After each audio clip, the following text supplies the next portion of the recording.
Next point है हमारा बेतार संचार माध्यम में।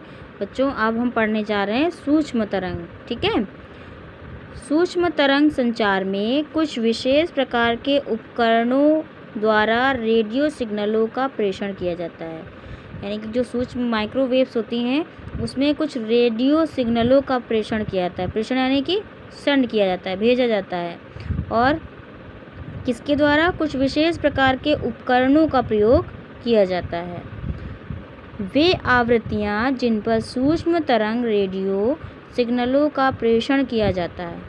ठीक है, आवृत्तियाँ आप समझ रहे हैं ना, जो बार बार घटित होती हैं वही आवृत्तियाँ होती हैं, जिन पर सूक्ष्म रेडियो सिग्नलों का प्रेषण, यानी कि सूक्ष्म जो रेडियो तरंग सिग्नल होते हैं जिन पर उनका प्रेषण किया जाता है, उनको सेंड किया जाता है, उनको ही रेडियो आवृत्तियाँ बोलते हैं। माइक्रोवेव सिग्नल दो प्रकार के से संचारित किए जाते हैं। सूक्ष्म तरंग जो होती है आपकी माइक्रोवेव सिग्नल, वो दो प्रकार से संचारित किए जाते हैं। पहला है आपका रिपीटर केंद्र के माध्यम से। ठीक है, चलिए पहले रिपीटर केंद्र पढ़ लेते हैं, आगे के जो पॉइंट्स हैं हम डिटेल में एक एक करके पढ़ लेंगे। तो पहला है रिपीटर केंद्र के माध्यम से। इसमें प्रेषण के लिए दिशात्मक परवलयाकार एंटीना का प्रयोग किया जाता है। ठीक है, परवलयाकार का मतलब दिशा के अनुसार उसे फिक्स करके, व्यवस्थित करके, ठीक है, इस एंटीना का प्रयोग किया जाता है प्रेषण के लिए, यानी कि सेंडिंग के लिए। इसमें क्या होता है, अन्य इकाइयों के साथ साथ अबाधित पथ का भी होना आवश्यक है।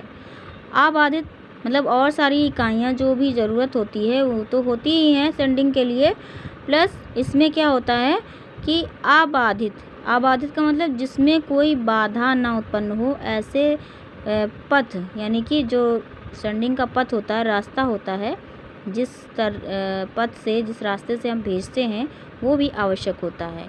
रेडियो आवृत्तियाँ किसी बाधा को पार नहीं कर सकती और अतः इस संचार के लिए इसके मध्य में किसी भी प्रकार की बाधा नहीं होनी चाहिए। ठीक है, और यानी कि जो रेडियो आवृत्तियाँ हैं वो उनको अगर रुकावट आएगी तो आगे जो संचार होगा वो रुक जाएगा। तो इसके लिए क्या होता है कि इसमें ऐसा संचार की व्यवस्था होनी चाहिए कि इनके मध्य कोई भी बाधा ना आए। यही कारण है कि माइक्रोवेव प्रणाली में प्रेषक यानी कि जो सेंड करता है एवं ग्राही यानी कि प्राप्त करने वाला बहुत ही ऊंची मीनारों पर स्थापित किए जाते हैं। यानी कि यहाँ पे जो रिपीटर केंद्र बनाया जाता है उसमें सेंडर और रिसीवर जो लगाया जाता है वो बहुत ही ऊंची मीनारों पर स्थापित किए जाते हैं, लगाए जाते हैं। और सुदूर यानी कि बहुत दूर, सुदूर संप्रेषण के लिए प्रवर्धन यानी एम्प्लीफिकेशन भी आवश्यक होता है। ठीक है, यानी कि आगे और संचार होता रहे। दृष्टि की सीध में ही ट्रांसमिशन तथा बीच में प्रवर्धन की आवश्यकता होती है। इन्हीं के दोनों कारणों से इस प्रणाली में 40 से 50 किलोमीटर की दूरी पर रिपीटर केंद्र स्थापित किए जाते हैं। ठीक है, कितनी दूरी पर रिपीटर केंद्र होते हैं? 40 से 50 किलोमीटर की दूरी पर रिपीटर केंद्र स्थापित किए जाते हैं। इस प्रणाली द्वारा 16 GB प्रति सेकंड की दर से सूचनाएं भेजी जाती हैं और यही कारण है कि इस प्रणाली द्वारा एक साथ अनेक दृश्य और श्रव्य चैनल प्रसारित किए जाते हैं। ठीक है, तो हमारा जो रिपीटर से मतलब क्या है? बार बार रिपीट करना। आवृत्ति का मतलब है बार बार रिपीट होना। ठीक है, और इसमें क्या होता है? दृश्य यानी देखने वाले, श्रव्य यानी कि सुनने वाले चैनल भी प्रसारित किए जाते हैं।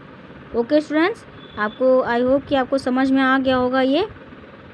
नेक्स्ट पार्ट नेक्स्ट वीडियो में।